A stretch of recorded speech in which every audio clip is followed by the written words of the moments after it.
healthcare delivery system, and the clinical laboratory. So what is the purpose of why we order labs? We order labs to screen for disease, establish a diagnosis, and monitor a patient's condition or treatment. The objectives of this lecture include listing departments of the medical lab, list common lab occupations and personnel, list responsibilities of common lab occupations, describe the educational requirements for common lab occupations and personnel, examine the relationship of lab occupations with other healthcare providers, and examine professional organizations and certification agencies. So first you have the overall clinic lab, and it is broken up into two main departments. There's the anatomical lab, which deals with all tissues such as histology and cytology. And then you have the clinical lab, which deals with all specimens that include blood and urine.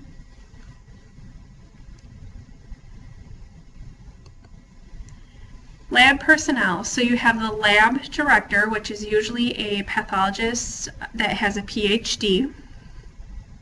And then you have a lab manager, which has significant experience and usually has a master's degree. And then you have your section supervisors, and you have different sections. You have hematology, chemistry, blood bank, and microbiology. They all kind of fall under one, which you usually have a medical technologist and a medical lab technician who work under those departments. Then you have a histology department, which then has a histology technologist and a histology technician.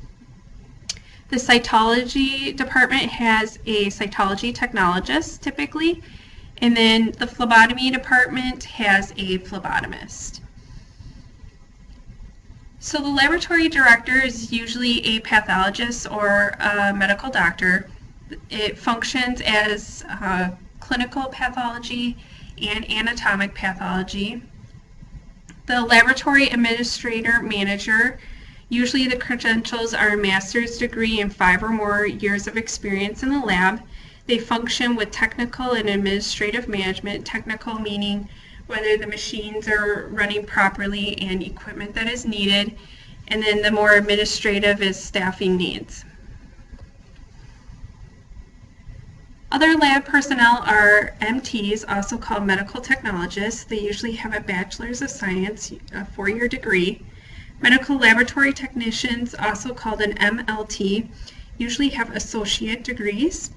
They usually function in the same capacity. They perform tests and they report out results. Phlebotomists, usually you have a phlebotomy certificate program, usually is 1 or 2 semesters depending on the college. And here their main duty is to collect specimens such as blood and urine. Clinical lab departments. The first department we are going to talk about is the hematology department. Hematology is the study of the formed cellular elements of the blood for the purpose of making a diagnosis. And some tests that we run in hematology are a CBC, also called a complete blood count, hemoglobin, hematocrit, an ESR, also called an erythrocyte sedimentation rate. And there are also many other tests in this department. This is not all of them. Clinical lab department, coagulation. Coagulation meaning the ability to clot blood. What we do here is we evaluate the overall process of hemostasis. Hemostasis means the steady state of internal chemical and physical balance in the human body. Some of the tests that we do are platelet function tests, coagulation factor, fibrinolysis, and anticoagulation therapy. Some common tests that you will see are PT, INR, a PTT, a D-dimer, or platelet function tests. Chemistry. Chemistry testing evaluates the general health of a patient and specific organs or body systems. Chemistry testing also includes toxicology tests and therapeutic drug monitoring.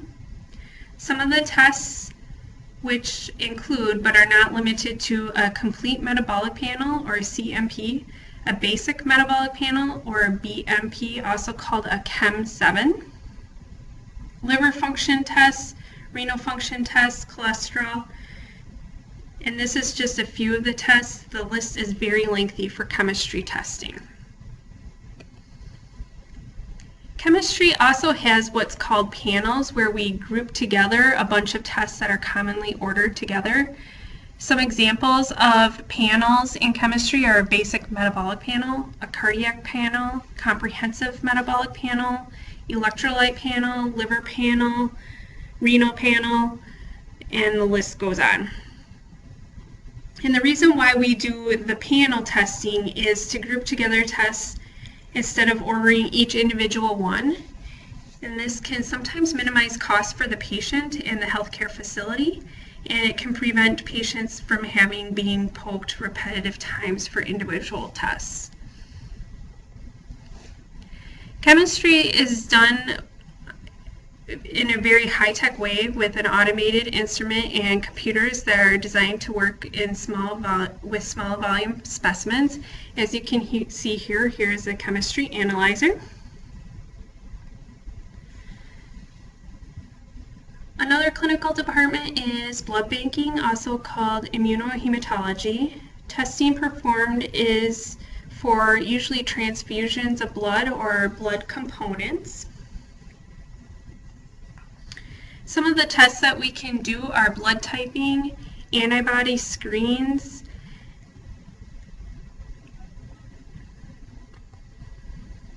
and these are just some pictures of some blood bank refrigerators where blood products are being stored and all the reagents that are used to test. Immunology and serology use the concepts in immunology regarding antibody production and antigen-antibody reactions. Some of the tests ran in immunology or serology are HIV, monotesting, influenza, IFOB, pregnancy, and titers. Titers are used for vaccines to determine whether a person is immune or non-immune to a specific vaccination. Microbiology identifies microorganisms that cause infection. These can be bacteria, viruses, funguses, or parasites. Some of the different specimens that fall under the microbiology category are urine, fecal, blood, mucus, throat swabs, wound cultures, sputum samples.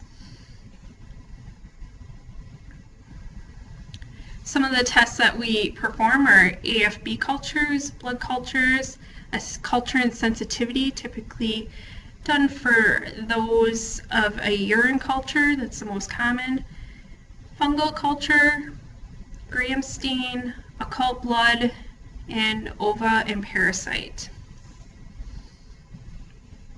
Here's a picture of a blood culture incubator and storage. Looking for the bacteria in the blood is what we do for blood cultures. Septicemia is a common term that is used and why we sometimes will do blood cultures. Septicemia is a blood infection, often deadly if untreated.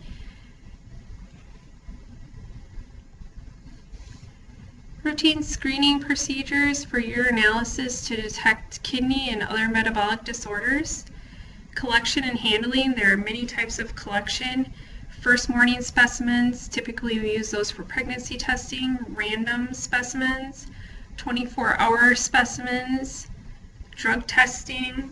Sometimes we will do GC chlamydia testing for gonorrhea and chlamydia, and we use the Aptima transport. And sometimes we will do a urine microalbumin to test for renal problems in diabetics. So tests performed in a routine urinalysis: color, appearance, specific gravity, pH, protein, glucose, ketones, blood, bilirubin, urobilinogen, nitrites, leukocyte esterase, and then the microscopic elements. And we will be talking about urinalysis at a lot more length in Learning Plan 3, 4, 5, 6, and 7. This is an automated urinalysis machine. There are many different types of regulations or regulatory agencies for the clinical laboratory. All healthcare organizations are governed by guidelines and rules designed to ensure the highest standards of patient care, to ensure patient safety. Some of the accrediting agencies are JCAHO, abbreviations is for Joint Commission on Accreditation of Healthcare Organizations, CAP, or College of American Pathologists, NCCLS, which is the National Committee for Clinical Laboratory Standards, and CLIA, which is the abbreviation for Clinical Laboratory Improvement Amendments of 1988. Lab test requisitions is important at the beginning of the phlebotomy or lab procedure to have lab requisitions. Most facilities have rules and regulations that you cannot collect without a signed lab requisition. Lab order managers in EMRs take the place of the paper lab requisitions, which either or is acceptable. Generated by or at the request of the healthcare provider. Are requisitions required? Yes. Requisition lab orders provide the lab with info to identify the patient, gather necessary supplies, and is a valid physician's order for the phlebotomy or lab procedure. If you do not have a lab requisition in writing, there can be some implications with that. If you take an oral order, it could be different than what the written order would be when it came. So therefore you might have drawn the wrong test and the patient would have to be redrawn. Sometimes if you don't have a written order or lab orders, the wrong patient could be sent to the lab and you could be drawing the labs on the wrong patient because you didn't have the correct identifiers to identify the patient and compare the orders. Those are just a few examples of what can happen when you don't have requisitions. Requisitions in various settings. Outpatients may be paper orders or hand carried by the patient or done in lab order entry. In an EMR, inpatients may be written, sent to the lab via pneumatic tubes, or entered into the hospital computer system. Oftentimes, if you are drawing in an emergency room or an urgent care setting, the requisitions will come after the blood draw. This is in emergent type cases where there might not be time to write down the orders and the patient might have a life-threatening illness. Requirements for valid requisitions: patient name, second unique identifier, medical record number or date of birth, ordering physician's name or ID, lab tests requested, and then the requested date and time of collection. And the time should always be in military time. Other information that may be included on your requisition: so status of the lab order, stat meaning immediately, routine or timed, also ASAP or as soon as possible. It can be another type of lab order. Special current collection information such as fasting, etc. Fasting meaning, has the patient had anything to eat or drink? Typically this is for our cholesterol or glucose type tests. Patient location or patient address. And then some other things that might be on the requisition are CPT code, meaning a procedural code, or an ICD-10 code, meaning a diagnosis code. These ensure the correct billing for the test, and both codes need to match, or what we also call that code linkage, in order for the insurance company to pay. Information usually required when specimens are ordered: physician's name, account number, address, and phone number, patient's full name, surname first, patient's address, insurance information, age, date of birth, and gender, source of specimen, name and time of collection, time and military time, specific tests requested, medications the patient is taking, and a possible diagnosis. Lab information systems: when lab requisitions are transcribed into the clinic or hospital lab order entry programs, the computer then causes labels to print in the phlebotomy station. The label now serves as a valid requisition for the phlebotomist to work off of. These labels will have the patient's name, a medical history number. This would be the test or the test tube that should be used, how old the patient is, if the patient is male or female, and the patient's date of birth.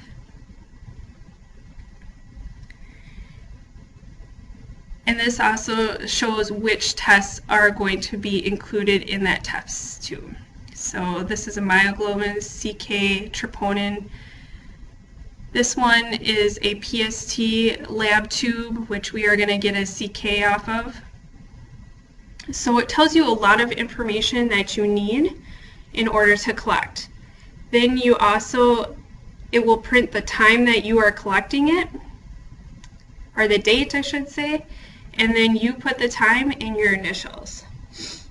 And a lot of times these are barcoded and it has your identifier attached to it already because you have logged in through that system, and it knows who drew that and what time and what day it was drawn. So a lot of times we do not do this anymore, but it oftentimes will depend on the facility. And the whole reason behind barcodes is to improve accuracy and the timeliness of information and how it gets into the management system. Requisition tips: if reviewing a paper requisition, make certain the request is valid and does contain the 5 mandatory items. The 5 mandatory items meaning the patient's name, the second identifier, the ordering physician, the lab tests being ordered, and the date and time of collection. And here's an example of a written lab request form. So you have the patient information up here, the ICD code, typically fasting or not fasting, how it should be ran is here. And then you have all the tests in the middle, and you just check the boxes. And then you have to have a physician's signature and a date in order to draw the lab. MA should ensure proper collection of specimens. Always check the laboratory specimen requirements manual for any unfamiliar tests. Almost all lab references are online now. One of the most common lab references in the area is the Marshfield Labs reference manual. Proper handling, processing, and storage. The specimens must be handled, processed, and stored according to the instructions to avoid causing any alterations that would affect test results. Laboratory specimen requirements should be consulted to ensure that each specimen is handled and processed properly. How do you know the tube to draw for all the tests? You would look in your lab reference manual. So paper manuals are almost obsolete. Online reference manuals have more current information, and they are more readily available. Info contained in the lab reference manual would be the name of the test, synonyms, abbreviations, how to order in the computer system, normal ranges, types of specimens needed for testing, reason for specimen rejection, and also CPT coding.